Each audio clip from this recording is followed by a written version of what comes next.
Chukua mkono yake and she put it around my shoulders. Which you are not too strong. You are I weak. was not too strong, so I could hold on to the wall and then we could move because she was very weak. Yeah. So I helped her, and while we were in there, she told me, I want you to study so hard and I want you to wear a graduation gown. But then my first instinct was like, go and check on mom. And so I went there and stood by her bed. To me, she seemed like she was sleeping. But then just immediately, because there was a lot happening, people were running like everywhere, but just immediately, the doctor came. And when he came, he injected her something on the arm, and then he just left.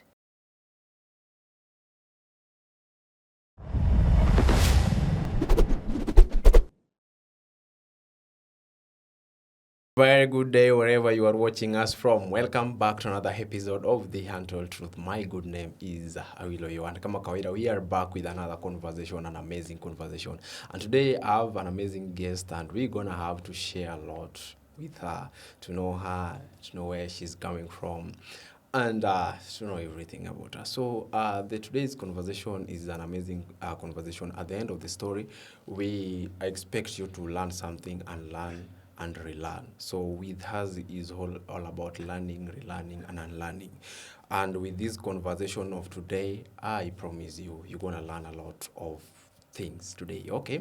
So without wasting time, allow me to say thank you to Practice Economy Creative, yeah? Oh, nimesema nini jamani? Creative Practice Economy, yeah? Right in the heart of Lavington, eh? Yeah, these people are amazing people to this the Untold Truth Podcast. So if you want to know more about them, kindly reach out to us so that we tell you more about the creative practice economy in Lavington. So allow me to introduce my guest. But before that, for our new subscribers, we really say thank you because you are amazing people to the family of Untold Truth. For our returning ones, guys, you are taking us far. We really care for your feedback. Kindly, we need your feedback. Tell us what you think, what you need, and where we should adjust. So today conversation is all about, we are going to indulge in about the grief. We want to know during the grief period how people feels before and after. Yeah. So we want to go deep into the conversation to know the process of this, how you heal, how you believe, how you accept the whole situation. So join me as we have the conversation. So without further ado, allow me to invite my guest. Karibu sana. Thank you, Awilo, for having me. Yeah. Thank you for bringing me into the podcast. Yeah. To be honest, this is my first podcast, so Karibu sana. it's I hope it's going to be interactive and also fun. Yeah. And amazing. Yes. Yes. So I start with my name. Yeah. So my name is Belinda Akoth Omino. I am a young scientist. I am from Siaya County. So when you say Siaya, game specifically, so in my language you say I'm a Nyagem Kathomo. Kathomo. Yes. Okay. So our village is Awangtar village. So basically I'm a girl from Siaya. And I would say I have experience in grief because I have experienced grief in my life. And until recently, now for the second time, I've experienced grief when I lost my grandmother. We are in October. Yeah. So yeah, in September, I lost my grandma. But when I was 10, I lost my mom.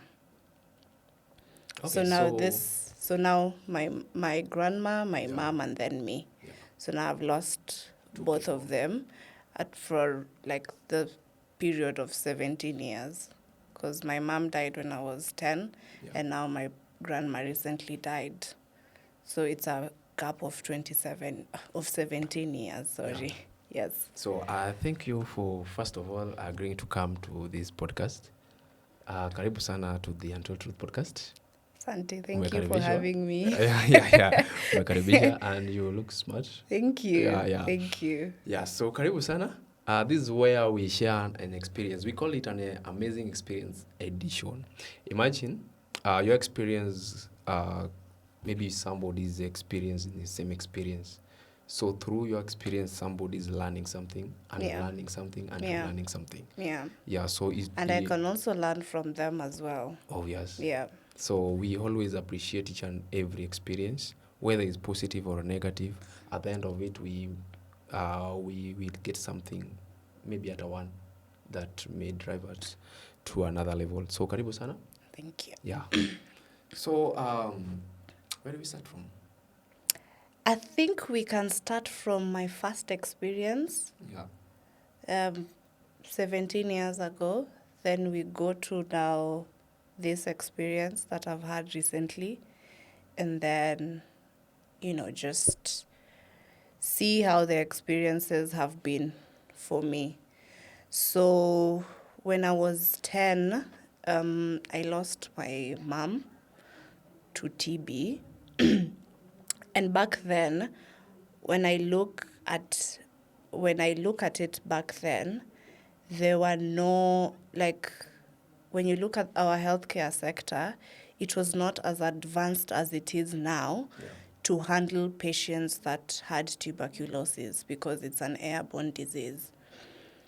But I do not know what really happened because she had been ailing for some time. And then she just suddenly decided that she prefers to receive medical attention at home. Yeah. So she was transferred home. So we used to take care of her while at home. So we had nurses around. The doctors would come once, I think every day. But she was basically receiving treatment from home. Yeah. And as a little girl, I was still going to school. My younger brother was 1 year old back then. My elder sister, the one I followed, was in high school. And now our firstborn was also in high school, my firstborn sister had already been married. Yeah. So now at home, it was just, in terms of kids, it was just me and my younger brother, who was 1 year old then. So I remember this particular day, we had a lot of guests. My mom was still around, but we had a lot of guests. And for me, having guests back then was not an issue because my mother used to welcome a lot of relatives at home. Yeah. So relatives would just come and go. So having people, So having people at home was not really something major for me. Yeah. But I remember that day she was seated in her bed and we were having a meal. And then I just remember she was so sad. She was so sad because my elder sister had not come because she had been ailing for some time. Yeah. So she was just like, I can't believe my daughter hasn't come. And one of the relatives around were like, don't worry, you still have kids. You still have your daughter who is here. Yeah.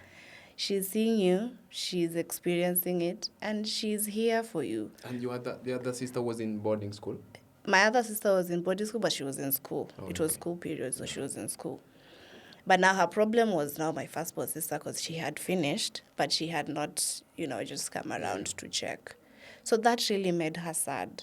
And I could see it in her face that she was really, really sad about it. Yeah.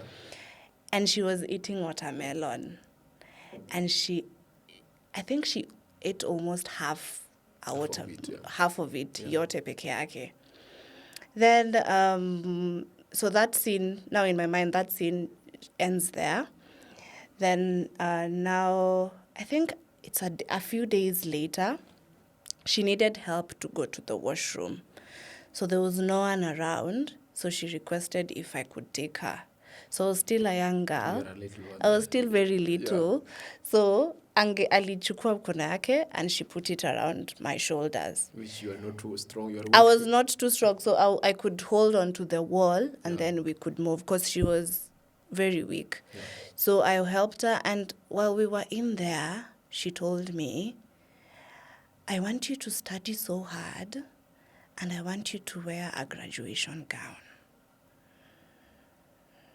Please, if you can in your life, study so hard that one day you'll be able to wear that graduation gown. You are a 10-year-old girl. I was a 10-year-old girl. Which class? By that time, I was in class 5. You are in class 5? Yes. Okay. So I didn't know what that meant because, Nikki, when I was transitioning from kindergarten to primary, kuna kuanga na that graduation. Yeah.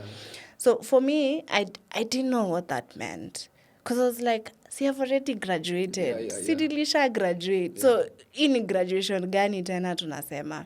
But then I just said, okay, fine. Just like that, simply like that. Yeah.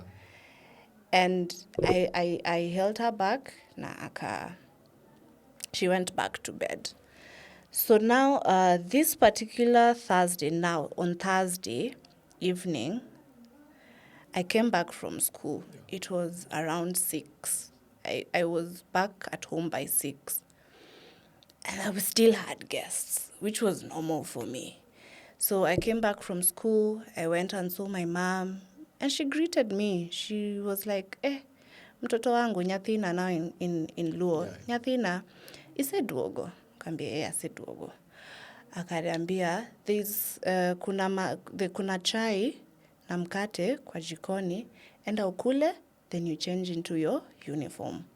So I went to the kitchen, and I came back.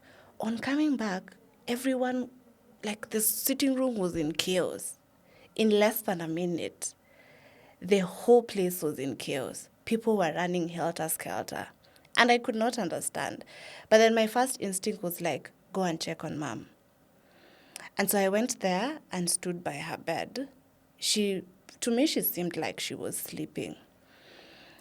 But then just immediately, because there was a lot happening, people were running like everywhere. But just immediately, the doctor came. And when he came, he injected her something on the arm. And then he just left. He'd never talked to anyone. He never explained anything. People were still running around. The doctor came. I was just standing beside my mother's bed. Yeah. The doctor came, injected him, and left. He didn't say anything. He didn't talk to anyone. He left. So I was left there wondering, okay, so what's happening? But then as I was looking and still wondering, I looked at my mom and I just saw her do. I think that's the time she just left. For me then, I didn't know. I saw like she had breathed, that heavy breath. Yeah.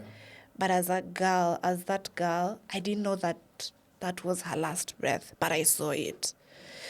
So my grandma came, my paternal grandma came, akaniambia, you need to step back kidogo. So akakuja na manguo. Then I think she dressed her with the help of other women. She knew? Yes, I think, because right afterwards, I can't remember like the time frame, how long it took from the time the doctor left to the time now my grandma came. But she just told me to take a step back. She just came direct to the bedroom and... Yes. No, yes. And akaniambia, just take a step back. She didn't tell me anything. Yeah. But I saw that they were dressing her. So immediately they finished dressing her, people started crying. And I'm sure, like, I don't know if you know the way Luos start wailing when when something has happened. Yeah. So people started wailing. And I am like, yo, what's happening? Nini inafanyika? Kwa nini mnalia? What's wrong? in my mind, I was like, Mom is sleeping. But people are crying. And no one is telling me anything. Suddenly the gates are open. I'm like, what's happening? Yeah. So a cousin of mine, we used to stay together. Back then he was a student at Kisumu Boys. So I think in between he came and now he knew what had happened. So I'm still there, standing, confused. People are crying. And I'm like, what? There's nobody who is talking to you. No one is telling me anything. Not even my grandma who told me to step back. Yeye alimaliza kuvalishana nguo, akaenda akaanza kulia. So I'm just, mi nimebaki hapo. No one is talking. Yeah. So my cousin comes and then we go with him outside.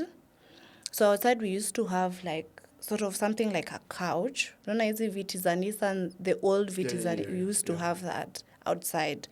So he takes me, ananikalisha hapo kando, and then he asks me, nini imefanyika?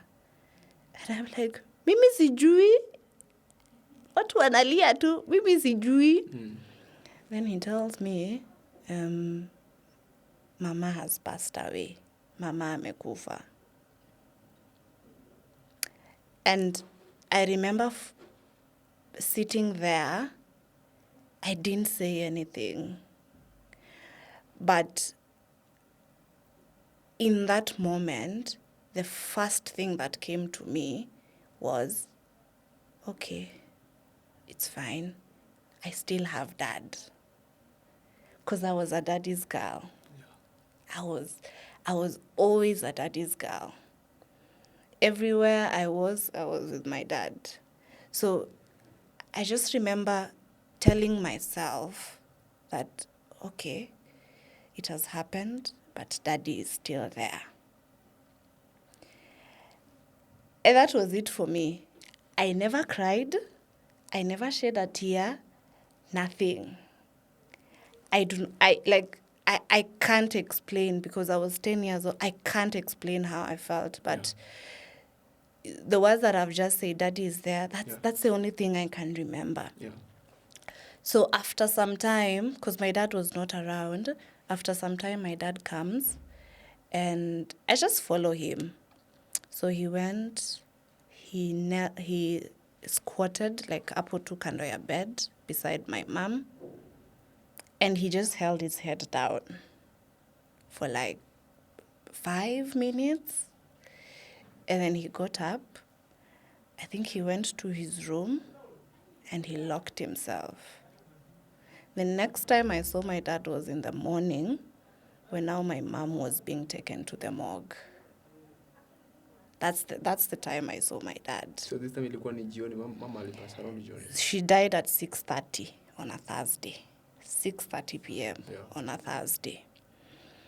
And after dad came, the next time nilimwona was the next day in the morning, when now the ambulance had come to take my mom to the morgue. And so now during the burial, because she took it took exactly 1 week. Yeah. The next Thursday, alitolewa. Was it Thursday or Friday? The next Thursday alitolewa, Friday tukaenda Siaya, Saturday akazikwa. So it took exactly 1 week. And in that period of 1 week, really, I don't know. I can't pinpoint how I felt because people were still coming. People were still streaming in. I was still a kid. So most of the time I was with my brother because everyone was busy. No one had time to stay with my brother. Yeah. So we just stay there with my brother after school. We would watch TV and all that. So the day she was brought, because she was first brought to our house. We used to stay in Kisumu. Yeah. We had a house in Kisumu. So she was first brought to our house in Kisumu that Thursday. Then she stayed overnight. On Friday, we went to Siaya. Yeah. So I remember that Thursday, I can't remember if I went to the, I think I went. Yeah. I think I went to the morgue, but I was just outside or something. I don't know. Then she came, people were come view like that Thursday, but I never did. as a child, I was so scared. I was terrified. And I think I knew the concept of death, what it means if someone dies, but I really don't think I wanted to see a dead body because I'd never seen a dead body. So I think now I was in denial. That's why I didn't want to even come close to that casket. So an interesting thing is how now I came to see my mother in the casket. So at night, when now people washa view, I think sasa akaingizwa ndani kidogo ya compound. So I don't know. So tukalala, then the next day is Friday. So Friday, where aliwekwa was karibu na mlango when I went to sleep. So when I woke up, I was in our bedroom. So definitely the first thing you do when you wake up is open the curtains. Yeah. So, as a child, kierere, shoop. So when I open the curtain hivi, so you know when you open the curtain unaweza ona nje sasa. Kumbe sanduku iliwekwa hapo kwa dirisha. Just at the door, just at the window of our bedroom. Yeah. So I didn't know. I opened, and then when I looked down, because the casket was open, when I looked down, I saw my mother in a casket. And I stood there for 1 minute. And what I remember telling myself is, no, that's not my mom. Just like that. I never cried. I was just like, no, that's not my mother. Na nikatoka. Hivyo tu. Nikatoka. People did the preparations, because now it was on a Friday. Yeah. People wakafanya the preparations and tukaenda dala. We went to the village. Yeah. So Friday night vigil was just fine. I was just a kid, so I think when you go to such gatherings, there are other kids, so nyinyi mutacheza too and all that. So Saturday morning, the day for her burial, I don't know what I felt, but I didn't want to be there. So I heard that some kids were going to the river to kuchota maji. Yeah. So I was like, okay, fine. Wacha tu mimi niende now. I didn't tell anyone where I was going. Yeah. No one saw me leave. Mimi nilisikia tu watoto wanaenda kwa river. Yeah. And I decided to follow. And I remember I didn't want to go back. To go back home? Yes, I didn't want to go back. So the kids that I went with, walienda wakachota maji, wakarudi. And I was like, mimi niwache tu hapa. So you were left there? So I was left there. So kids would come, kuchota maji, wangenipata, ningepiga tu story nao, waende. Kids would come, even parents would come, waende. So after some time, an auntie of mine came. Wewe, unafanya nini hapa? Baba yako anakutafuta, my dad. So when I went back, my dad was so mad. Because now the burial ceremony was about to start. Mimi nimepotea. Na hujavalishwa bado. Sijavalishwa, sijaoga, sijafanya anything. I've disappeared. My dad was so mad at me. Yeah. But there was nothing really he could do. But now that I look back, I think that was a way of avoiding the situation. Yeah. Because I think I was in denial. Because you remember the way I replied to my cousin? Yeah, it has happened, but dad bado yuko. Then the second time I saw my mother in the casket, I was like, that's not my mom. And then now this, I didn't want to be anywhere around there. Yeah. So now looking back, I think as a kid I was in denial. And I didn't know how to express myself. And even if I wanted to express myself, I didn't know who to express it to. So, fine. We attend the burial. We sit there. By the way, the front row to a burial, sitting at the front row to a burial is one of the toughest places you can ever sit. It never leaves you. Because right now, as we are sitting here, I can see where I sat as a 10-year-old girl. I can see my mother in that white coffin. I can still see, everything is still very clear in my mind. And that is 17 years ago. I remember I was told to come up and say something. I can't remember what I even said. Then everything goes smoothly. I can't remember the details of everything because I was still young. Then now the real part comes. When sasa, kaburi not kaburi, the coffin inatolewa, inapelekwa kwa kaburi. So I was standing there, and before ipelekwe, they have to pray and nini. Yeah. So I was just standing there. Then I saw that casket inatoka, inaingia ndani. Inapelekwa sasa polepole. I have never felt so much pain. I think for a moment I wanted to go inside. No, you started realizing that she's normal anyway. Yes. Now, that image that I had seen at the window of our bedroom, and now my mother, the way I knew her, and then I'm like, yo, what? Unaenda kufanya nini huko chini? So that is when it hit me that mom has actually died. I have, the way it feels, it's like something heavy is being put on your chest and inafinya. Like inafinya. You feel so, it's heavy, it's painful.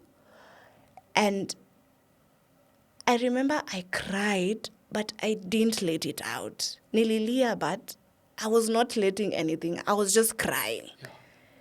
But it felt so heavy. It felt so heavy now that you're seeing your loved one akiingizwa hivyo.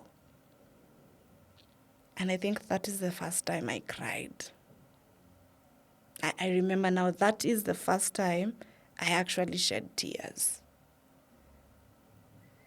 And then after that, there's this Luo cultural thing that if you lose a parent, you have to stay there for 4 days.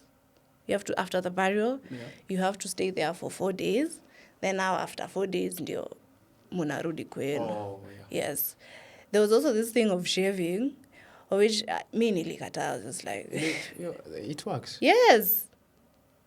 But I think maybe the other side of ours, I don't think we do that thing. I don't think. You know, us, we were like 3 girls and 1 boy. So walikuwa nasema, when you lose a parent, you have to shave. So for my sister that I follow, she was in high school. Yeah. And for them, high school, you had to shave. Yeah. Our firstborn, I really can't remember if she had shaved or not. But mimi nilikuwa nimeshuka. And then they were like, Sasa, as part of tradition, you have to shave your hair. And I sat and I looked at my grandma, not like grandma from family, but grandma wa Ushago. And I just sat and I looked at that woman for some time. And I just asked her, hii nywele yangu, yenye nilikuwa naenda na mama yangu kila Saturday after every 2 weeks kushukwa, ndio unataka kunyoa, hauninyoi. And I think for me, that was the first time I actually ever stood up for myself. Because as a young girl, with my mom around, you never needed to stand up for yourself. Because, you're always protected and all that. So I just told that woman that, and I think she interpreted it as being rude, and she went and told my dad. And I just told my dad, mimi sinyoi nywele yangu. Nimekataa. Nilimwambia tu daddy sinyoi. Hivyo tu. And he was just like, I think my dad pia alikuwa so overburdened that vitu kama nywele surely. Alikuwa like, do whatever. So, hivyo ndio sikunyolewa. So we finished the 4 days. We came back home. Second hit was tukiingia. Now in our house in Kisumu. Tukiingia. And I remember stepping into the house. It was quiet. It was so silent. And I felt this feeling of emptiness. The house felt so empty. And that is when the realization that you're going to have to start living in this house without mom. I was feeling so empty inside as a girl, the way I remember. I was feeling so empty. The house was so quiet. No one ever talked. I was me, my sister, my brother. I don't know if we had other relatives. I can't remember.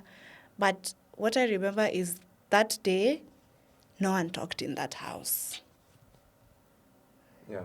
People were moving, mutu anasonga akienda hivi, but no one talked. There was complete silence.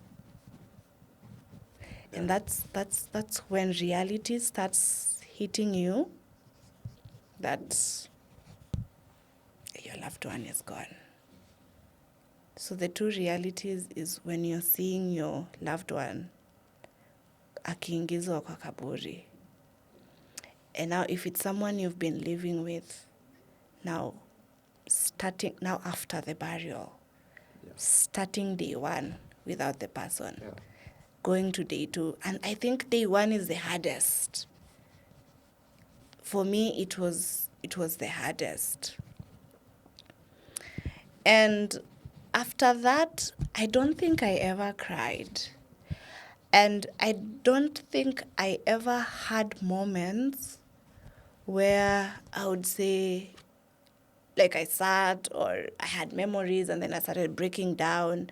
I don't remember if I ever had those. Because as it is, after death, life continues. So people were continuing with life. My sister went back to school.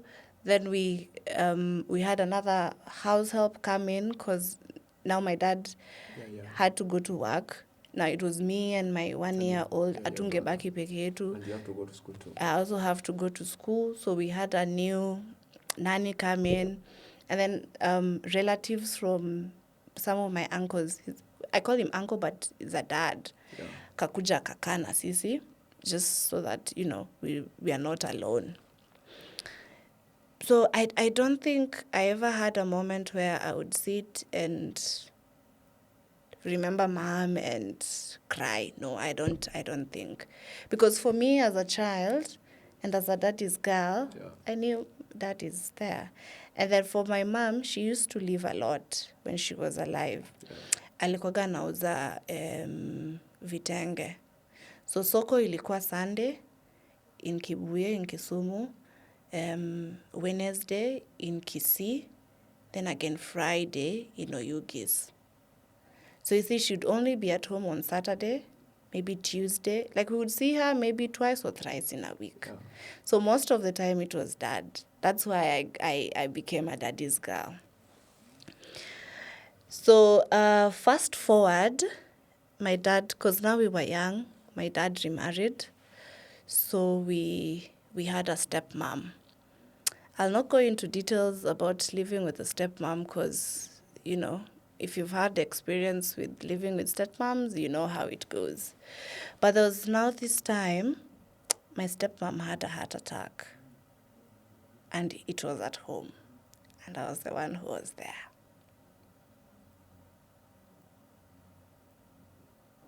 We didn't know it was a heart attack, but it was a heart attack. So we had guests that day. and we had prepared fish. Yeah. So these guests wanted to invest in a business my stepmom was doing. So we were like, okay, after business, she invited them to the house over a meal. So when my dad was taking them to the airport, it's when this incident happened. So at home, it was just me and my younger brother. But my younger brother was outside playing. So my stepmom is hypertensive. So she had incidents of hypertension from now and then. But of late, she had been complaining of chest pains. Yeah. But we just thought, okay, she had been going to the doctor. It was like, you're hypertensive, pressure yako inapanda sana, so just check how you regulate it and whatnot. So that particular day, after the guests left, she told me, I'm feeling something in my chest, something very heavy in my chest. And I'm like, okay, then lie down. So akalala hapo kwa couch. And then I could see how she had the labored breathing. And as she was doing that, the memory of my mom having her last breath came to me again. I didn't know what to do. I didn't know what was happening. She was just touching her chest, laboring to breathe.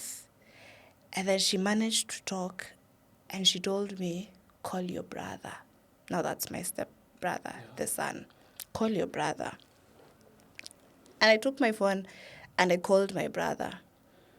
Nikaeka simu kwa masikio yake. And she was like, please take care of your siblings. Please make sure, you know the way someone who starts talking, that is how she talked. And I remember I didn't stay there to listen to how that conversation is going to end, but she was still laboring to breathe. Yeah. But I remember I just left and I went to our bedroom and I knelt down. Like nilipiga tu magoti. And I said, and I prayed, and I told God, I saw my mother breathe her last right in front of me. I am not experiencing that again. If you can deliver me from that heartache, please do. But I do not want to experience that again. I will not come back from it. That is the only prayer I made. And when I came out, nikasimama hapo, I took my phone, I called my dad, nikamwambia, Mom is very sick, it doesn't look good. In 10 minutes, Dad was there. Tukampeleka hosi. So immediately, that's when we were told she had suffered a heart attack. So I still just did that prayer. So immediately she was diagnosed, she had to be admitted. So tukampeleka, she was admitted. So now I had to stay with her even through the night because she needed help using the bathroom and all that. So my dad stayed with my brother and mimi nikabaki with my stepmom with Hosi. And so now the next day kakuja, the sister to my stepmom came, and then now I was nikaambiwa, you go home, rest, ikifika jioni. So now we could shift. My auntie would come during the day, then me I would come at night. So during the day ningefanya kazi home, take care of my brother because I was in campus then, and tulikuwa long holiday. So that is how we operated. So the first time now after amekuwa admitted, I went back home. So I was cleaning. And I really don't know what happened, but I felt so sad and so heavy in my heart, nikaanza kulia. And I broke down. unaona ile una break down hadi una My brother didn't know what to do with me. It was so loud, my brother had to come. I think he was, how old was he? Was he 7 or what by then? He didn't know what to do with me. And from what I can remember, I was not crying about my stepmom. My mind would go back to the last moment I saw my mom take the last breath. Yeah. I cried for 3 hours straight. 3 hours straight, ukilia. Yeah. So my brother was just, she was a small boy. He was a small boy, so it was just like, ukaniangalia tu. He never asked me, he never asked me anything. Yeah. But he was just sitting there. He was just looking at me. But I remember anytime, like, the memory would go back to my mother. So I think that is the time I actually just broke down and I cried. And from then on, I don't know, life just continued. Tukaendelea tu na maisha after I had broken down. So did you share it with your father? I never shared it with anyone. What about your brother? He didn't inform the parents? No. About what happened? My brother is an introvert. So yeah, unless you ask him something. So he never shared with anyone. Yeah. I also never shared it with anyone.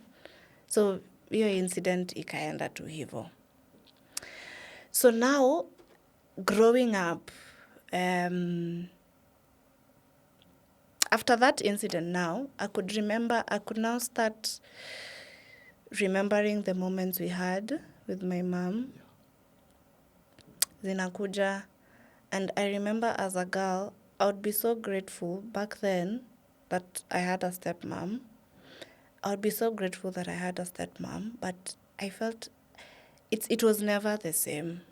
I was like, God, I know that, yeah, maybe you sent a stepmom to come and take care of us, but it's not the same. The feeling is not the same. Yeah. Even how you express yourself and how you communicate is not the same. It changes. Yeah.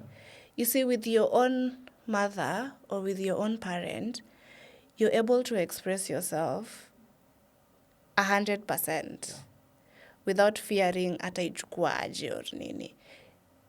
But I remember with my stepmom, I would always think first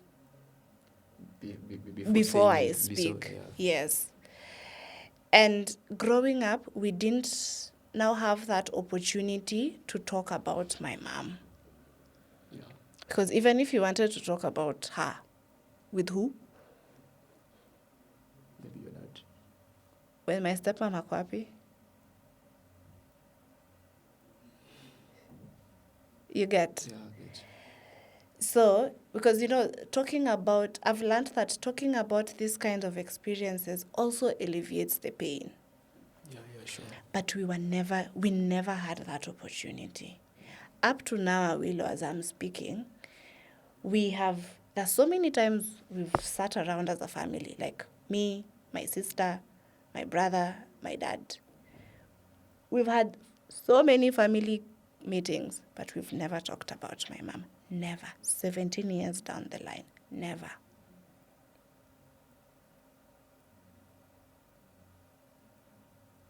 Never. I talked to my sister because now she was older. She knew some things. So there are things when you grow up, you want to understand.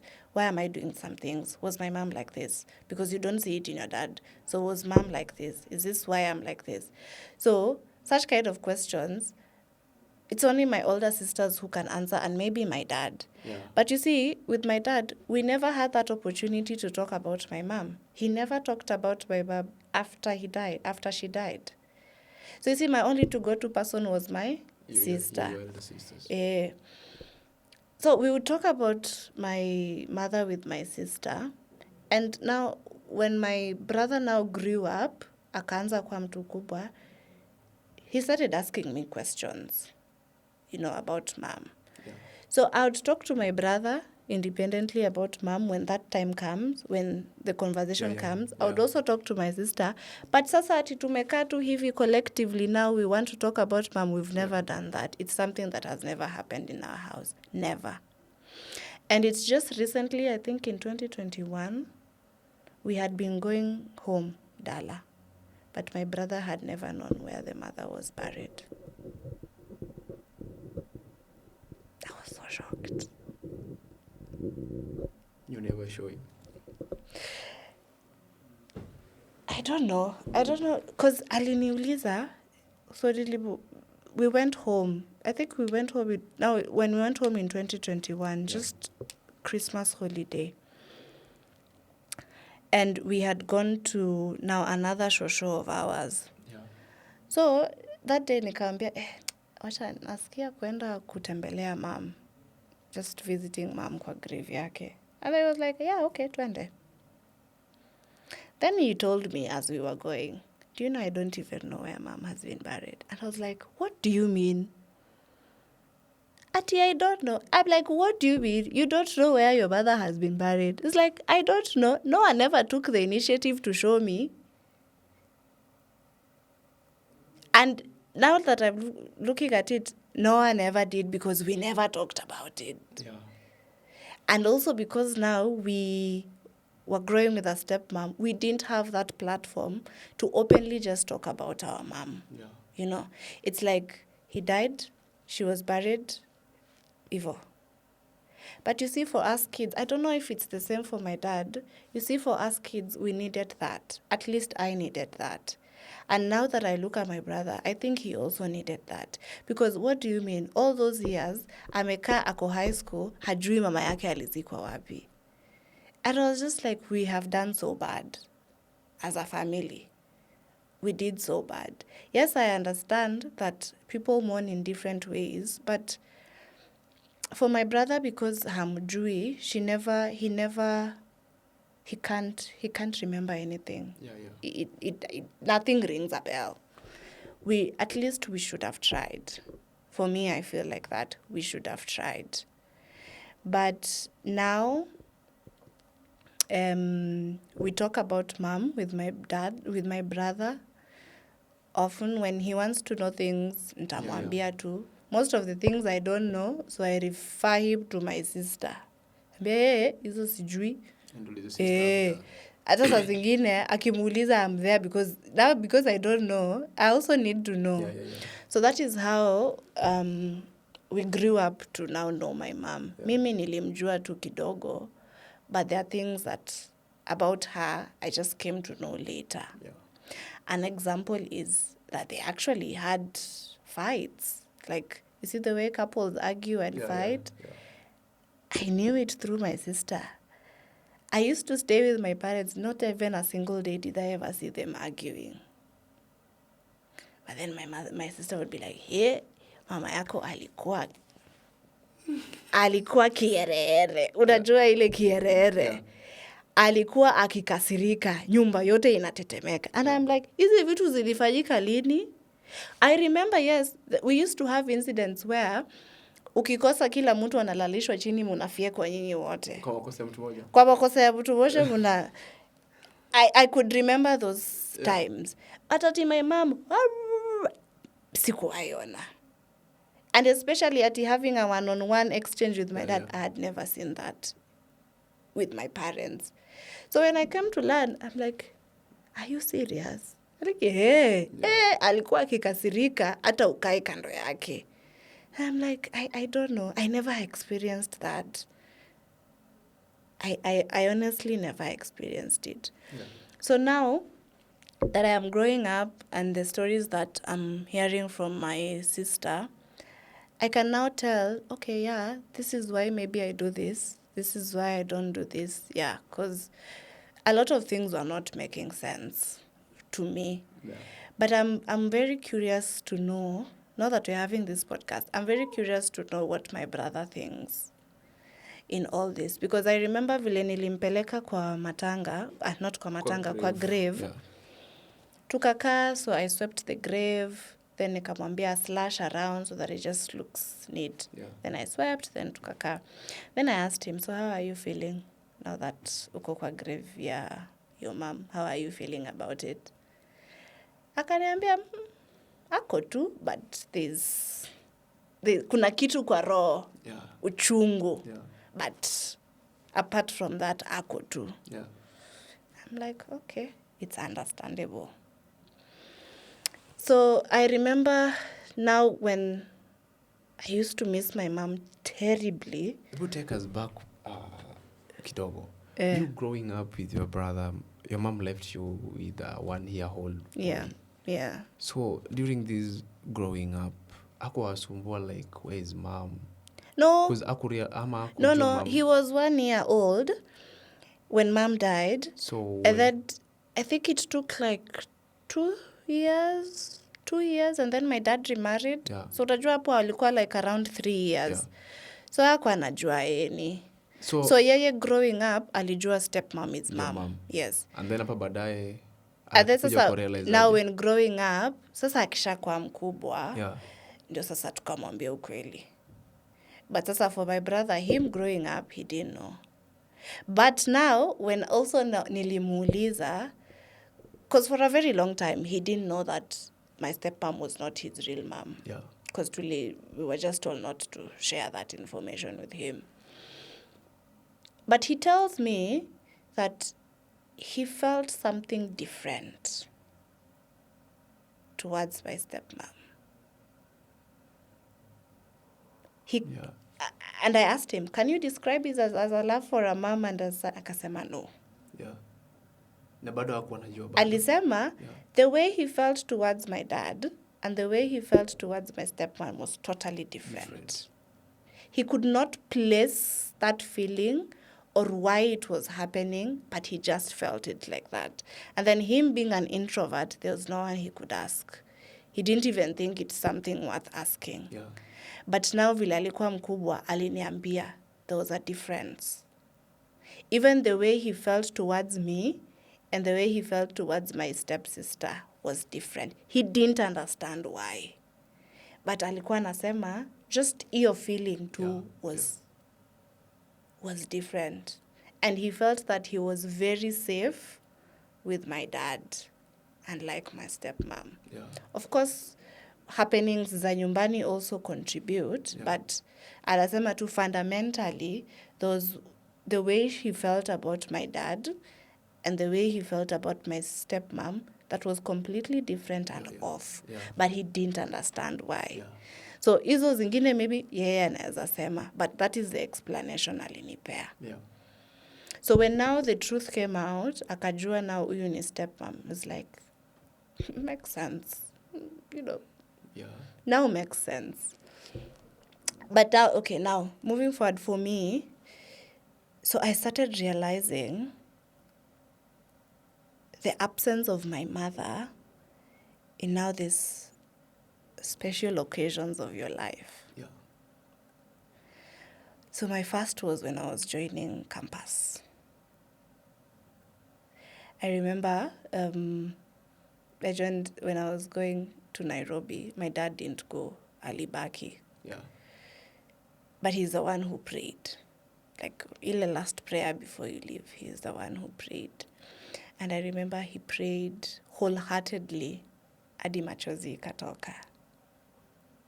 And I was just like, I wish Mom would have been here to see this occasion. Because then I was the first one to join campus in our house. So it was, even for my dad, it was such a moment, you know? Yeah. And she was not there. And I was just like, I wish Mom was here to see this. And then now when I finished school, I think it was in 2021, immediately after Corona, but to graduate online. Do you just know the way people... Yeah. Can you imagine? How could revisit the graduation? So una revisit aje? So unaiko kesho unanunua kofia unaenda unajivalisha kwe. I had planned to do that. Yeah. But the circumstance at that time, because my dad was going through a lot now in his marriage. Yeah. The circumstance around that time in terms of family could not even warrant a celebration. Yeah. You get? Yeah. So my dad was not even in that headspace. Heck, hata hakuamini had graduated. I was just like, Dad, I'm graduating. Oh, okay. Like, he didn't believe it. The moment he believed that I had graduated was when I went to pick my certificate from school. Na nikampigia picha. Nikamtumia. I was like, kumbe ilikuwa ukweli. Kwani all this time alikuwa anafikiria unamdanganya? So, that's when I was like, okay, Dad, I had graduated. You thought I was joking? Yeah. Mi sikuamini. Ulikuwa mkora wewe. Okay, in my dad's defense, I had given him trouble. During schooling? During my campus times, Yeah. I just given him trouble. So hata alikuwa anasema, huyu mtoto hata akimaliza shule ni sawa. So when I told him I had finished, hakuamini. He thought I was just saying it. Yeah. Hata hiyo siku ya graduation, because it was online, he did not believe it. The only time aliamini ni when I went for that certificate, nikapiga picha, akaona, okay, Bachelor of Science, Belinda Omino. Like, kumbe ulikuwa unasema. So, obviously now I didn't have the moment to wear the graduation gown and cape. So, yeah, but I graduated nonetheless without the gown and everything. Yeah. But I remember we were having a conversation with because I felt so bad that after that huge milestone, hata tu party. Hata tu party. Takunywa chai. Hata tu chai. Hata tu ile chipo tu. Si bado hata tu kuenda kununuliwa smoky pasua. Hawakuwa naamini bado. Okay, my dad did believe. Yeah. But now, because my sister and I have like conversations, like real conversations. So akaniambia tu, I wish your mother was here. I wish your mother was here. The whole world would have known. You graduated. Mtoto wake ana graduate. How I wish she was here. That graduation haingekuwa hata yako. Because she was that kind of a woman. And I was just like, I didn't know how to feel about it. I never responded to that statement my sister made, but it was such a painful statement. It was very, very painful. So, yeah, and then now I got a girl. I got a baby girl. Now, before the baby girl, hii inaturudisha nyuma kidogo. Do you remember the most beautiful experience you experienced? I had with my mom. With your mom, yeah. For me, the most beautiful experience was that moment we were at the washroom. Yeah. I think that was the time my mom had a heart-to-heart conversation with me, as far as I can remember. Because that moment still rings in my mind till date. I can still see it like it was yesterday. Yeah. And I think that's the first time my mom really spoke to me. Hizi zingine hanga chota maji. But that was the first time my mother actually spoke to me from her heart. Yeah. And now the best moments for me when we were going to the salon. Because we used to go, and then hizo times mannequins ndo zilikuwa zimekam. Hizi mannequins unaweza shuka ndo zilikuwa zimekam. So we used to go to the salon after every 2 weeks. Me and my mom, it was like a date. Just me and her. Every 2 weeks. Tunaenda. Ilikuwa inaitwa Pambo Salon back then in Kisumu. Every 2 weeks, me and my mom tuko Pambo. I would play with those mannequins. I would eat chipo and soda. You know, as a child, chipo and soda. Yeah. Back then. Yeah. Nafu, you can play with those mannequins na unashukwa. Yeah. And then after that, you will go shopping. Yo. I used to enjoy those moments. And I think those are, because she was so busy, akienda soko, akirudi, didididi. So I think that was also a time for her to relax and also now just spend time with us. Because easy holidays, once in a while, tungepelekwa sisi wote, mega city. Back then, Kisumu had mega city.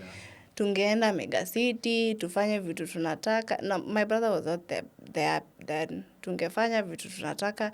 But ya 2 weeks kwenda salon, we did it religiously. Religiously. And I think those are the times I could spend with my mom. Yeah, that I can remember. That's one. Yeah. So now, fast forward, I get a daughter, and I felt so sad. Why? When I had my daughter. Because I was just like, whoa, yeah, Haki, may you not experience the things I've experienced. And I just remember the only thing I prayed to God was, God, give me time. Just give me the gift of time with my daughter. I was never granted that. I never got time with my mom. She never got to see the woman I have become. She never got to experience me in teenagehood, in adulthood. I never got to see how mad she would become when knowing that I have a boyfriend. You know? So I was denied that. And I was just like, God, if there's one thing I am humbly praying, is that you give me time with my daughter. I want to see how she grows. I want to see her first heartbreak. I want to see her failing and succeeding. I want to see her cry. I want to experience everything with my child. And if I'll have more, I just want to experience that. So I was so scared at first. And it sort of affected how I became a mom. Because I was like, I don't want to spend so much time with her because we will create that bond. And then what if I'm not there? Then what happens? So, it sort of affected in how I became a mother, and I became distant. Like, I became distant. I was just like, you don't want to spend much time with her. We utanipenda sana. Hizo mchezo mi sitaki. So wacha tu nikupende hadi hapa, then tuachie hapo. So that in any case, you will not have to go through a lot of heartbreak. But Mother's Day would be bad. It never affected me, but once I became a mother, Mother's Day is bad. So even if you know me and you're watching this, every Mother's Day, please check up on me because I am always just not there. Ever since I became a mom. Before then, it's like, it's a day like any other. But after I became a mom, Mother's Day is usually so heavy for me. Like really heavy. And I'm trying to teach myself that as much as I've lost a mom, I'm still a mom. I still need to celebrate that I am a mom, I've not gotten to that point yet, but najiambia tu, you now need to stop sulking and feeling bad and doing what, and just celebrate the fact that you're a mom. I don't know if I'm a good mom or not, but I'm a mom regardless. I need to celebrate that, at least. I'm still in that process. And I don't know, I really can't pinpoint how I mourned my mom. I don't know. Maybe ile kiluyo moja nilitoa ya 3 hours was enough for an entire thing.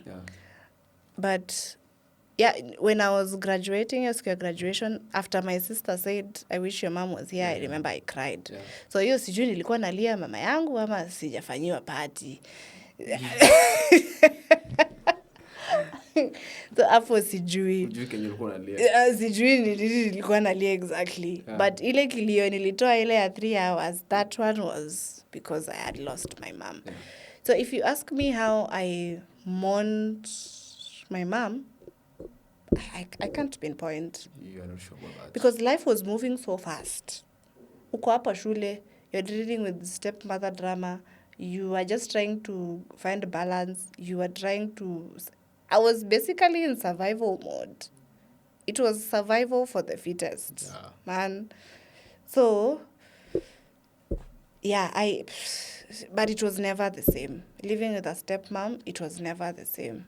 Once in a while, I could see people, how they would talk to their moms, and I'm like, if you don't mnaongelesha na mama yenu. Yeah. Kai, I wish I had that. You know, you mean this is how you talk to your mom? Yeah. Maybe if mine was there, I would have talked to her hivyo. But since I too. Yeah. So sasa, life continues. I become an adult. I become independent. And remember, all these years, relatives from my mom never showed up. There's only one person who was constant. My aunties. Hakuna. Matanga ilisha. But then after Matanga is when you know who actually considers you as family and who doesn't. Yeah. Because the people who stay after the burial, those are people who actually now care about you. But from my mom's side, no one came back. The only one person who used to call my dad constantly, and anytime she called, she would make sure she talks to us, was my grandma, the mom to my mom. Yeah. Yeye ndiye alibaki. Everyone else alirudi kwa shughuli yake kama kawaida. All those many relatives we used to see come, come go. During your mom. Ilipotea. Kabisa. Relative wako. Yo. Iliishanga na Matanga. Iliishanga hivyo. Hakukuwa na hata dada sister yako anasema come visit me during the holiday. Dada my mom hata nisiseme, but it was just impossible. But no one was around. No one really was around. It's only my grandma, sasa mwenye alipoteza mtoto, the one who would check up on us, would call, and anytime she would call, I would talk to her, my brother would talk to her. Yeah. And in this period yote, so when I say period, I'm saying from 10 to 21, because I think I gained my independence when I was 21. Yeah. So from now 10 to when I'm... Nilijikomboa. Ulipata government yako. Nilijikomboa when I was 21. So that period, we only went and saw my grandma once. And it was me, my brother, my dad, my stepmom, my stepsister. Yeah. Na ilikuwa ile ya kuenda na kutoka. Si ati ile umekaa. Unaona tu ile ya... hiyo ni ya kusalimiana na kurudi. And then one thing that really... Because you see, my grandma had not seen us for such a long time. I think I was in campus? I think I was in my first years of campus. Either first year or second year. Imagine, from 10 years. So my grandma was so delighted. She was so delighted. Hata hakujua afanye nini. She was so happy. Because imagine from 10 years up to that time. Yeah. I think alikuwaga anakuja every time she came to Kisumu for hizo conferences za maombi. Yeah. She used to come, but I really can't. My memory can't nini. But it was very once in a while. Yeah. So hii siku tunakuja, she was so excited. Anataka hata tulali. You just know the way shushus can become. Yeah. But anambia no, sisi tunarudi Kisumu. That's my stepmom. Sisi tunarudi Kisumu. Yeah. So you see, sasa tukakula, we shared a meal, tukakula, katuombea, and then tukaenda. Then now when people were leaving, ati watu washa nini kwa gari, something just told me to go back and hug my grandma. And I hugged her. And she was so happy. And she told me, Nyakwara, my grandchild, if you find time, come and see me. And I stayed with that. So kurudi nikagombezwa, unafanya nini huko, ni nini mnasema? Only the grandma from your father? No, from my mom. From my your mom? mom's mom. Okay. I just felt like tulikuwa tumemwacha vibaya. Yeah. You see that excitement shosho anakuanga na then ana expect mulale or something and then munatoka tu after like sijui 1-2 hours. Yeah. So I just felt tulimwacha vibaya and I went back to give her a hug. Yeah. And she just told me, Nyakwara, if you find time, just come and see me. Yeah. And that stayed with me. Honestly, it stayed with me. So after nilijikomboa, You gain your independence. after I gained my independence, so I started seeing my grandma often. Yeah. And then we started spending time. So there was this time I went, and then she told me something I didn't like. Yeah. Haikunibamba. Yeah. Na isida uwezi anza kugombeza hiyo shosho akikukosea. No, mashosho pia wanarushanga tu mambo yao. No, kwa kurusha. My grandma was God loving, God fearing. That woman served the Lord gracefully till her death. Yeah. So that anakurushia maneno. But she just, in our conversation, she just told me something. Haikunibamba. So I went and told my sister. Because my sister is always the punching bag. Napatanga tu maneno zote. Yeah. So I went and told my sister, shosho ameniambia hii na hii. Mi haikunibamba. Yeah. And because of that, I think I just want to distance myself. Yeah. So that's how I distanced myself. And I think I stayed like 2 years. Without talking to her? Without talking to her, without even going to see her. Yeah. And then I felt now that I missed her. After that 2 years, Yeah. I felt like that I missed her. And then now my brother had joined high school. He's in Nyamira. So, ukitoka Nyamira, ukienda Kisumu, hiyo barabara, unapitia kwa shosho. So, shosho from Kisumu County? My brother is studying in Nyamira. Yeah. Nyamira Kisii. Yeah. So, ukitaka hiyo barabara ya Uyugis. Yeah. Because my shosho is from Kabondo. So yes. So ukitoka Nyamira unapita hiyo barabara. Yeah. So it never made sense to me nipite tu and my shosho is there. Yeah. You know. Yeah. So even when I was going, I just told my sister nimekasirikia shosho ya kutosha. So and I told my sister, and she's also becoming old. Yeah. You know? Yeah. So let me just enjoy my shosho when she's there. She's old, even ndio yuko. Maybe alisema because she wanted to or she didn't, but it is what it is. Yeah. Let me just accept and experience her when she's still here. Yeah. And my sister was like, sawa tu. You know. Yeah. So anytime I would go visit my brother, ningepitia kwa shosho, spend a night, naenda Kisumu. Yeah. So I also told my brother that sasa wewe anytime unatoka umefunga shule pitia pa kwanza before uende home pitianga kwa shosho ukae na yeye hata kama unakaa na yeye one night then you go home. Yeah. So now that became a routine. Yeah.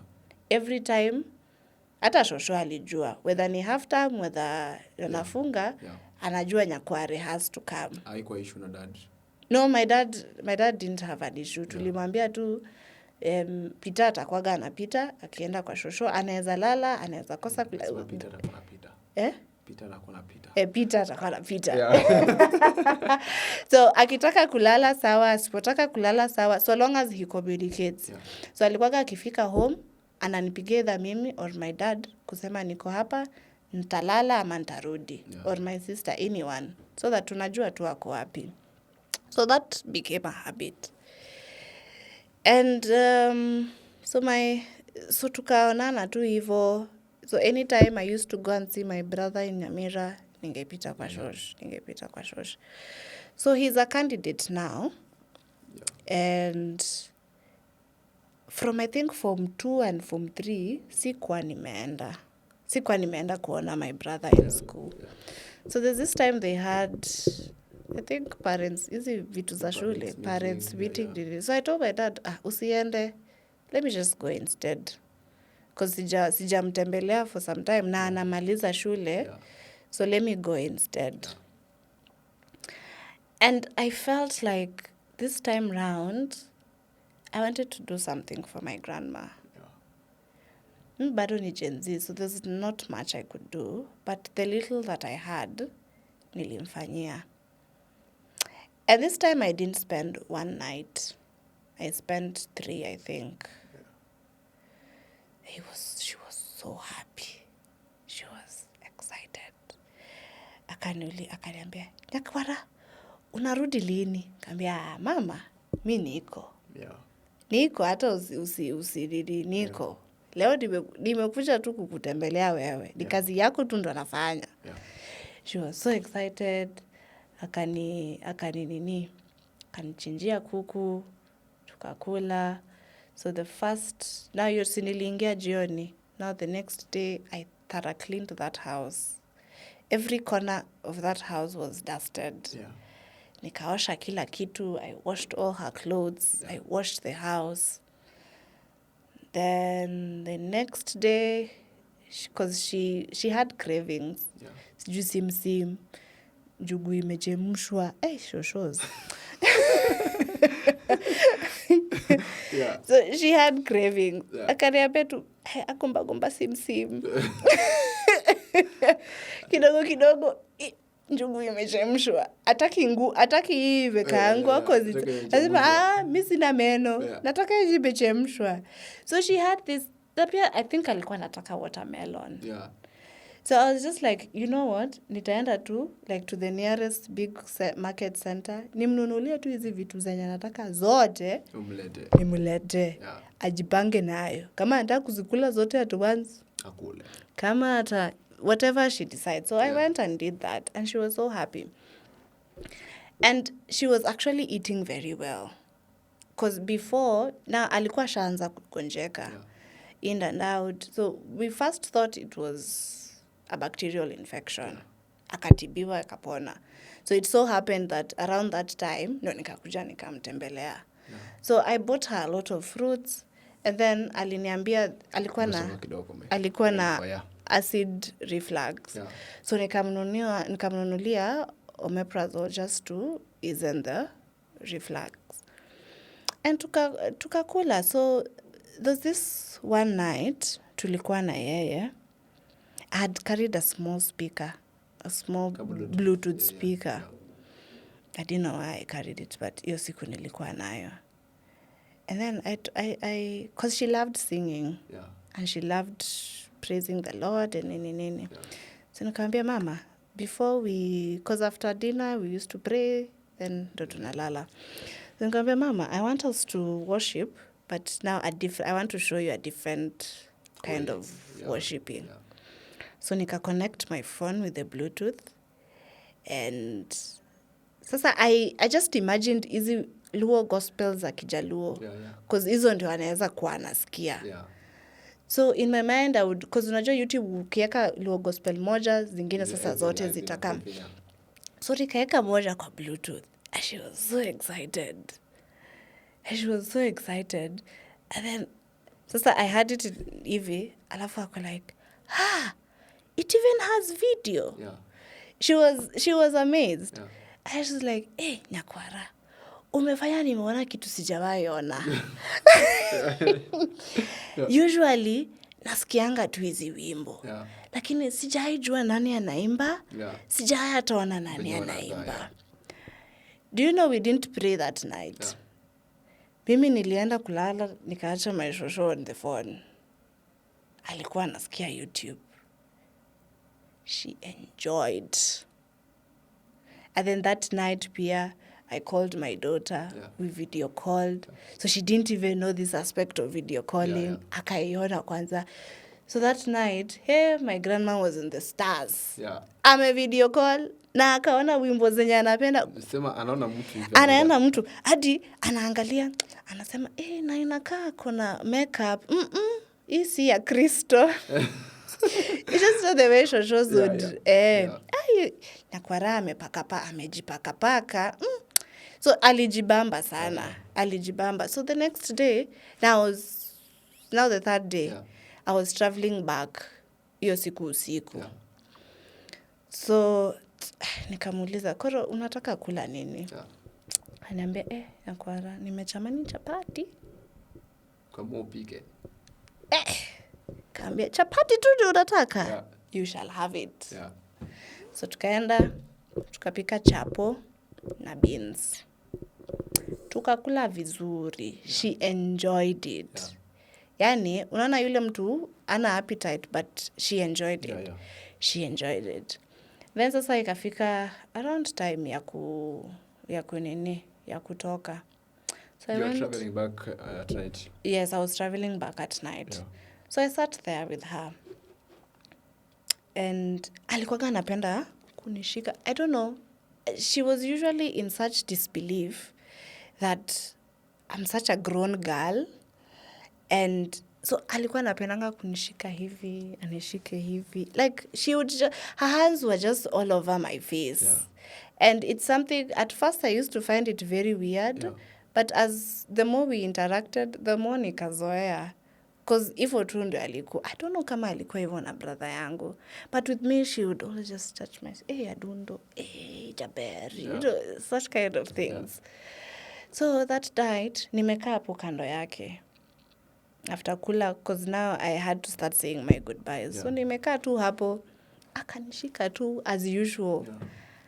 Akaomba. And then I told her, because around that time, I was planning a trip. There was a trip I was planning. Nikamwambia, Mama, there's a trip I'm going to. I might be away for some time. So even if you don't see me, usidhani ati I don't have you in mind. Yeah. It's just that I'm going to be away. So once in a while, either through my sister or through my brother, I can talk to you. I'll be talking to you. Mwenye atakuwa karibu.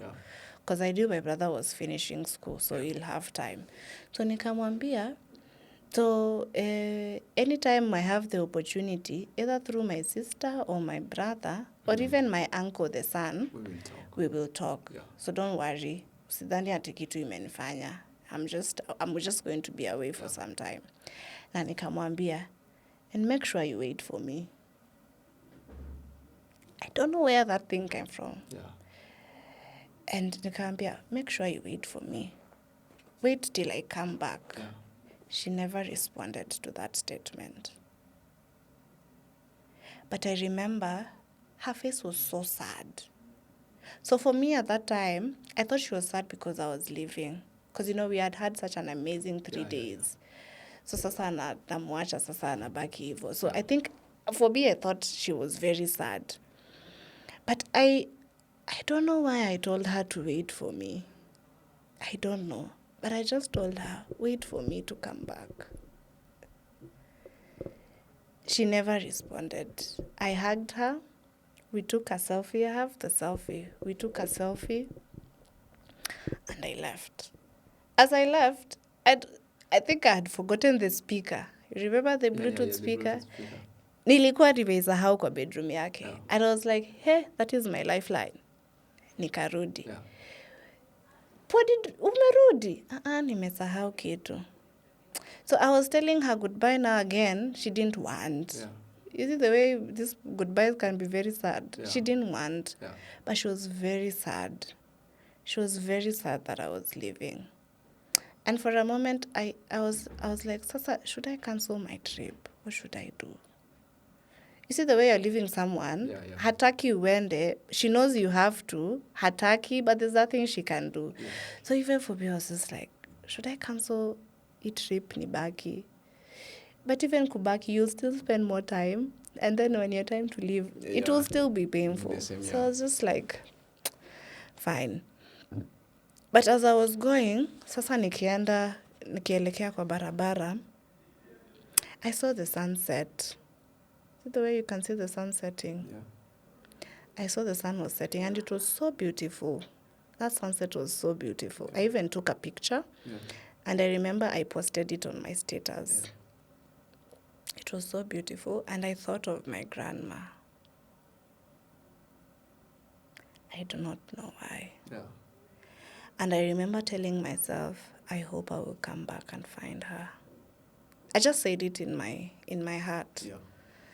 I hope I'll come back and find her. And even too, I just left it at that. So after time, I would call.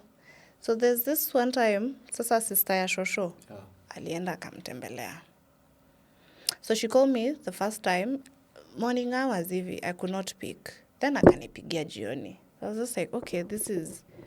Remember my mother's relatives? So I really tried to distance yourself, to maintain that distance. But also she was calling me the second time. I was like, okay, now let me just speak because maybe it's an emergency. So kupik is like, hey, sasa poa. Niko hapa kwa shosho yako. Nilikuja kumtembelea. I remember it was on a Sunday. Nilikuja kumtembelea. And at that time, I had been told that she had... alikuwa amegonjeka. I think that's why hata sister yake alikuja kumtembelea. Alikuwa amegonjeka. So akaniambia, mimi nilikuja kuona dada yangu, nione anaendelea aje. Na wanasema hapa ati hana damu. So usually there's this... I know it in scientific name. Just continue. So I know its scientific name.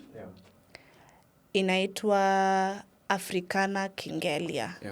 In Kijaluo, I think they call it Yago. I don't know how they call it in Swahili or in English. So nikawaambia, if you can find iyo Yago, hapo around, tafuteni, muboil, akunywe. It's very good in iron.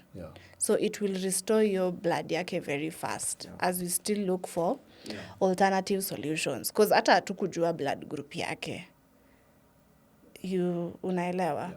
So I told the sister to my grandma, if mnaweza tafuta hiyo Yago, mutafute, because I knew where to get one, but uko Migori. So Migori so I was just like, kama mnaweza pata moja hapo around, mpate mchemshe, it will really help. So hadi nikaongea na shosho yangu, akaniambia nana maber, naendelea vizuri. Sister yangu amekuja hapa kunitembelea, so tunapiga tu story. And that was a Sunday. I was like, okay, fine. Nye mjibambe. So on Wednesday morning, Sunday now, Monday, Tuesday, Wednesday morning, I usually switch off my phone. So naamka and I have so many messages. I have so many I tried to call you. So it was from my uncle. So call back, he's like, hey, your grandmother is so sick, we had to rush her to hospital. And now you see, the problem is she can't really get the adequate medication she needs because hana NHIF. I was like, just give her the medical care she needs. NHIF tutaangalia baadaye. And kama ni pesa ya consultation, just ask the doctor, consultation and kufanyiwa hizo test, ni pesa ngapi, so that she starts receiving immediate care as we sort out sijui NHIF and all that. So I sent my uncle the first money to begin treatment. Then I immediately called my auntie, bibi yake sasa. Nikamuuliza, hey, madhe, what is the situation? Akaniambia, hey, the situation is so bad. Mama hakai yako vizuri.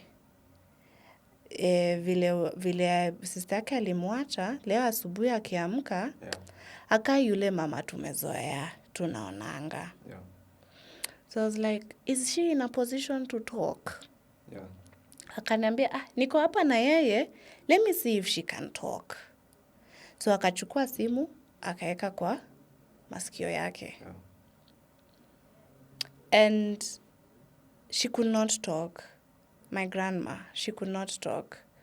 So nilisikia tu, alikuwa nafaa tu, she could respond, So I told her, Mama, bedgikwe, nyasai nikodi, everything will be alright. I remember I repeated that like 3 times. And all she could do was just say, So after some time, my auntie came, took the phone, akaniambia, I think she's very weak. She really can't talk. So wacha akishatibiwa, akishapata nafuu kidogo, Yeah. I will call you again, muongee. Nikamwambia sawa. If you guys need anything, just call me. Si hivyo ndo tukaachana. Yeah. So I was just seated there because now I couldn't do anything. I was so worried. So nilikuwa nimekaa tu. Then I see a call from my uncle.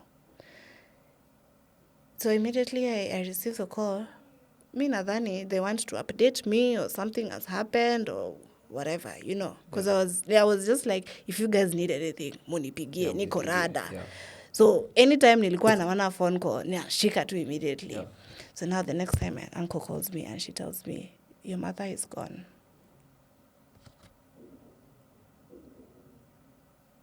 Me, I'm receiving a call, nadhani they wanataka kuniambia, kuna treatment tunataka, didi. Yeah. Alinipigia tu simu akaniambia, your mother is gone. Hakusema anything else. Akakata tu simu. Someone I had talked to in less than 20 minutes. Yeah. Akaniambia tu, she's gone. Just like that. I remember I was seated. Nilikaa. I didn't know what to do. I immediately called my sister. What were you thinking that time? I was just like, not again.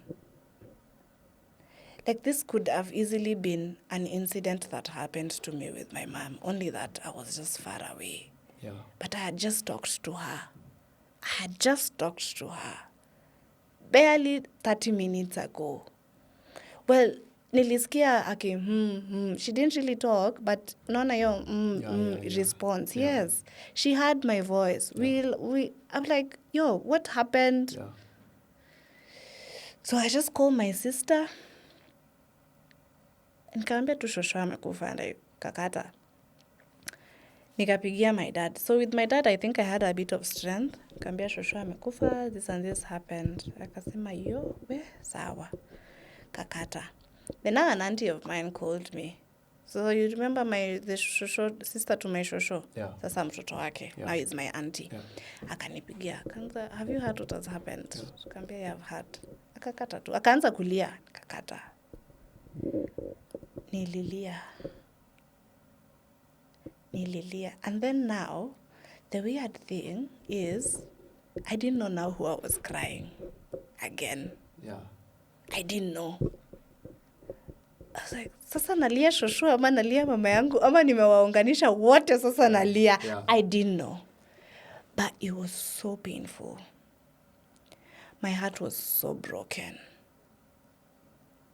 Now I think the real feelings that comes with losing a loved one, sasa zilinipata kwa shosho. I don't think I experienced it. I think as a child, I blocked it. As that 10-year-old girl, there's a way I blocked it. Yeah. But now as an adult, this is someone I had spent time with. This is someone I had grown to love. Yeah. This is someone we had a very special bond with. Yeah. This is someone I talked to her less than 30 minutes ago. Alafu naambiwa amekufa. How? I've never been heartbroken. I have never been heartbroken. And then I was asking myself, so what's the meaning of life? Why are we even here then? Is there a reason to continue living? Now, this happened when you are old enough to understand. Yes. Now I am old enough to understand death. Now I'm old enough to understand what it really means. Yeah. Now I know what death is. And you had an experience before. And I had an experience before, and it had to be my grandma. Yeah. So I was asking myself, what is why? Like, what's life then? Yeah. If we are going to lose the people we love, then situende basi sisi wote. You know? Mm-hmm. I couldn't process that. So then I had to go. So the next day I traveled to Kabondo. I couldn't believe for the first time in my life, I was going back to my grandmother's house and my grandma was not there. She has always been there. Always. Na mimi nilikuwaga naenda tu, hata sikuwaga namwambia naenda. Na nampatanga. All the years of my life. This one time, I was going back, she was not there. Then now, I had to go and see her. Kwa morgue. Yeah. People would ask, why would you go and see the person you love in a morgue? For me, it gave me closure. Because I could not believe it. Because I was like, okay, maybe ameenda matanga or ako crusade mahali, atarudi. Nyi munalia tu, nyi mulieni tu. Yeah. That's how I felt when I was going to her. Because I had to go to her house first, then sasa tutoke, nipelekwe. You go confirm by yourself. So when I was going there, I was just like, ameenda tu mahali, anarudi. Yeah. So I was with my auntie. And I told her, one, as we were going, no vile tulifika. Yeah. I told her, one, I've never been to a morgue. Two, I've never seen a dead body. Or the dead body that I've seen is my mom's. Yeah. And I don't think I'm ready to see my grandma again. And alinishika tu mkono, akaniambia, it's okay, I'm here. So I started playing the whole scenario before I was there. Yeah. So nikamuuliza, ako wapi? Amewekwa wapi? Naangalia aje? You know, I was asking her all these questions. Yeah. Just follow my eyes. I will point her to you akitolewa. Yeah. So sister ya shosho alikuwa hapo. The sister that called, alikuwa hapo mbele with a certain woman, and then mimi nyuma with my auntie. I was so scared, nilikuwa natetemeka. Because I could not believe this is one woman that I loved so much. Now I'm seeing her lifeless. Yeah. That was impossible. I was so scared. And akavurutwa hivi, and I was standing in front. Yeah. And I didn't even move close. I just saw her hair and like the upper part. I didn't even see like kuku because nilikuwa na hair. Yeah. And I broke down. Nililia. And I was so shocked because for me, in some type of way, I had believed she was immortal. Because in the way she served God, my grandma served the Lord fearfully and with such grace. Alarm clock yetu ukiwa kwa shosho ni maombi zake. Ulikuwa ukisikia shosho anaomba hivi, unajua it's 6 a.m. Yeah. Unajua it's 6 a.m. Yeah. Na by the time anamaliza kuomba uko ushaamka. By the time unasikia amen, uko ushatoka kwa bed. Yeah. That is how she served God. Anytime anaamka hivyo, anaomba, akishamaliza kuomba, by the time aombe, sasa jua ishatoka, she reads her Bible. Yeah. She served God so faithfully. For me, I believed that she was immortal. And it was the gift God gave us. Yeah. You know? Huyu nimewapatia. The way she is serving me, wacha tu akae hapo, aendelee tu kuniserve hivyo. Yeah. So me, I knew I still had time. I knew I had time. Yeah. And it was taken. Now this is person you are referring like as to your mother. Sasa huyu ndio alikuwa mama yangu mwenye alibaki. And then she decides to just die. Someone told me she didn't decide, but I don't know. But I remember I transitioned, because it's now a stage. Yeah. They say grief has stages. You first denial, anger, then acceptance. And then, I don't know, there's also now accepting. Yeah, I think there are 5 stages, I guess. Yeah. Yeah. First is denial, anger, then maybe accepting, then sasa you're now being at peace with it. So at first I was so mad at my grandma. I was just like, so you just decided to leave? Why didn't you tell me? I was just like, why didn't you tell me? Why didn't you tell me you're feeling ish? Why didn't you tell me that you're feeling like this was something? Yeah. At the time I told you to wait for me, si ungeniambia kitu. Why didn't you tell me something? Yeah. I was so mad. So it's just like, so you want me to bury my mother and then bury you again? Where do you think I get all that strength? This is a conversation I'm having, and I was so mad. I was so angry. Yeah. Then the burial came. Sasa hiyo siku ya kuenda kumtoa. Yeah. I told my my uncle, I don't think I can go. I don't think I have the energy. I will just wait for her here in her house. So mi nikabakingi home. And I remember we had bought this flower ya kuweka kwa sanduku. So once the flower came, immediately she came. So my auntie called me, akaniambia, this is the flower, and uweke. Remember, that was the first time to now see her in a casket. Ile ilikuwa ya morgue. Yeah. Hii ni a casket. I could not. I can't remember if I did or my auntie took the flower, akaeka. I don't know. I can't remember. But, because when I was at the morgue, I didn't see her face. Niliona tu nywele and body yake, because alikuwa amefunikwa hadi hapa. Just that. Because now I know her hair. It was like fine. But sasa hii a casket, I could not. Again, I could not. And my sister was like, when you're ready, just tell me. So nilienda kidogo hapo, because wanaekanga tent hivi. Yeah. Nikasimama hapo kwa tent. Nikakaa nimejishika tu hivi kichwa.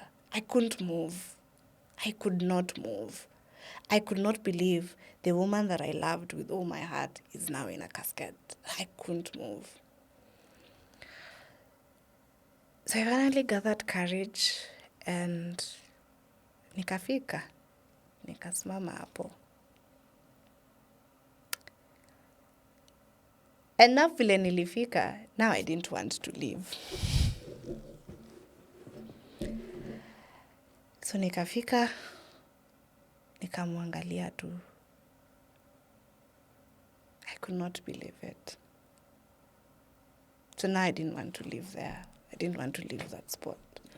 So people would come, see, talk, cry, do whatever, go. Talk, cry, whatever, go. Nilikaa tu hapo. I stayed there almost for 1 hour. Nikikaa tu, namwangalia tu. I could not believe it. Then I remember I just said something, I worry. You know, in English, what does it mean in English? Translate. Worry. Nimekushangaa. Yani umenishangaza. Yeah, umeenda without... Yani, the only word I said after standing there for so long was, mama, I worry. I could not believe it. Yeah. You're not expecting that. I could not believe it. Then the next day comes.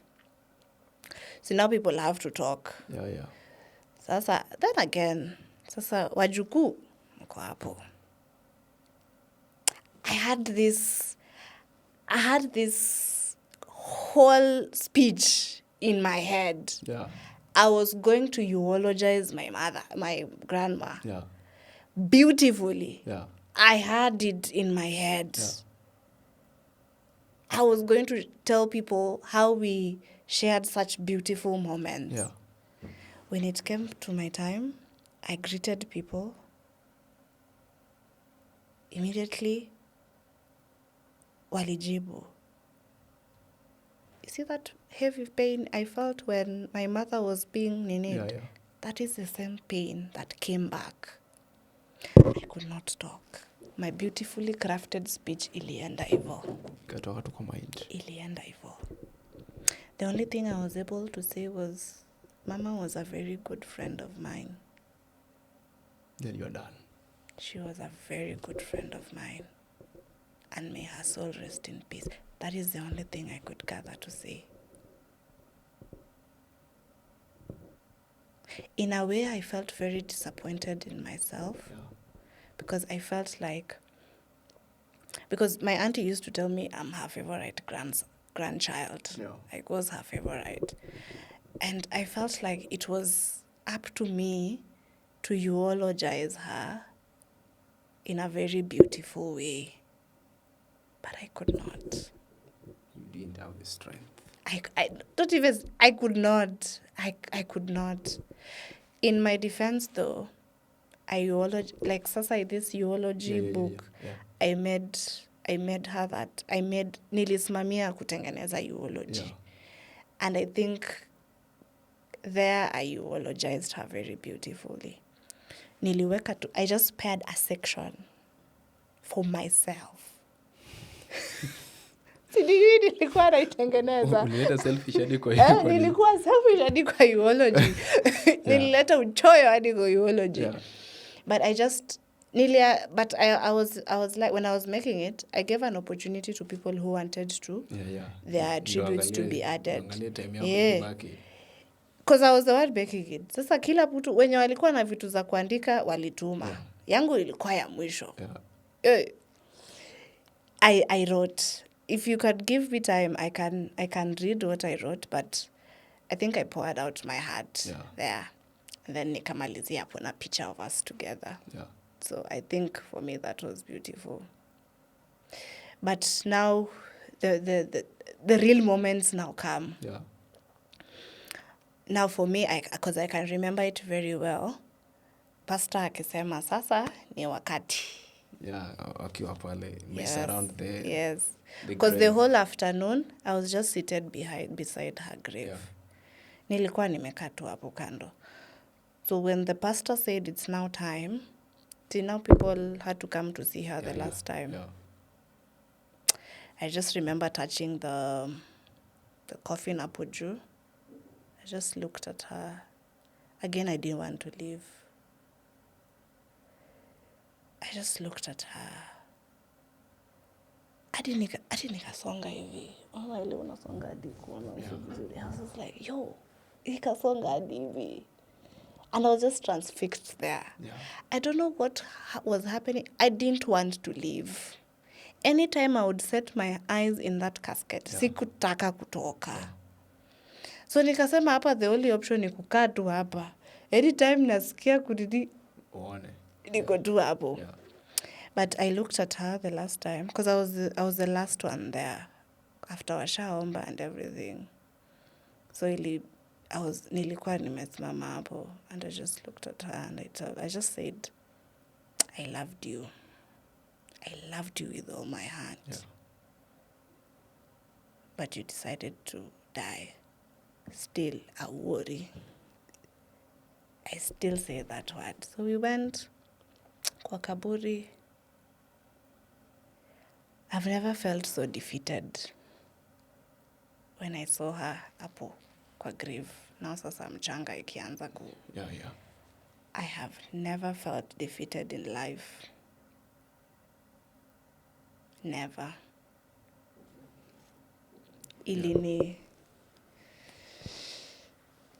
It took all the energy I had, all the energy for wanting to live, all the energy for wanting to continue with life, all the energy for pushing forward to better myself. Yeah. Everything just felt worthless. I was so defeated. But I also gather now that, you see, your fear ya kukuja kuona a dead body, I overcame it. Yeah. And it gave me a certain type of confidence that I never had. Yeah. Overcoming that fear to just go and see her just gave me an insane amount of confidence. If people think I'm confident, after that, I've never felt so confident with myself. Yeah. So I tell myself, I lost her, but she didn't just leave me like that. Yeah. She gave me confidence. She left confidence in me. And so now I'm just trying to figure out what I'm going to do with that confidence. Because that is what she left me with. Apart from the love and Yeah. the beautiful memories we created, she left me confidence. Yeah. Yeah. So I'm still trying to figure out life after grief. Yeah. Because now I don't know. I think I'm grieving my grandma, not even my mom. When I think of my mom, it's not as painful. Because this is the one now you experience when you are old enough to understand. Yes. This is the one that I now understand. So the days I'm just okay. There was a day I was just walking in town. Then I saw a certain young girl, almost my age, with a mama. So I gathered the way they were interacting. Yeah. That was the mom.